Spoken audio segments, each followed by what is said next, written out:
ಶಾಲೆಯಲ್ಲಿ ಓದಿದ್ದಲ್ವೇ? ಹಾಂ ಹೌದತ್ತೆ. ನನಗೂ ಒಂದೆರಡು ಇಂಗ್ಲೀಷ್ ಶಬ್ದ ಕಲಿಸ್ಕೊಡೆ. ಓ ಸರಿಯಾಗಿ ಮಾಡಿ. ನಿಮ್ಮನ್ನು ಮಾತಾಡ್ಸ್ದಾಗ ಹೇಳಿ ಐ ಆಮ್ ವೆರಿ ಸ್ಟುಪಿಡ್ ಅಂತ. ಸ್ಟುಪಿಡ್ ಹೇಳಿದ್ರೆ ಏನರ್ಥ? ಸ್ಟುಪಿಡ್ ಅಂದ್ರೆನಾ ತುಂಬ ಬುದ್ಧಿವಂತೆ ಅಂತ ಅದರ ಅರ್ಥ. ಯಾರದೇ ಫೋನು? ಅದು ನಮ್ಮ ಅಮ್ಮಂದತ್ತೆ.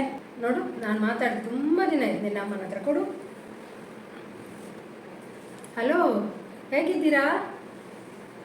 ಹಾಂ, ನಾನು ಎಣಿಸಿದ್ದು ನಿಮ್ಮ ಮನೆಯಲ್ಲಿ ನೀವೇ ಸ್ಟುಪಿಡ್ ಅಂತ. ನಿಮ್ಮ ಮಗಳು ಇನ್ನೂ ಸಹ ದೊಡ್ಡ ಸ್ಟುಪಿಡ್. ಹಾಂ, ನಂಗೆ ಕಾಣ್ತದೆ ನಿಮ್ಮ ಮನೆಯಲ್ಲಿ ಇದ್ದವ್ರು ನಿಮ್ಮ ಇಡೀ ಫ್ಯಾಮಿಲಿನೇ ಸ್ಟುಪಿಡ್.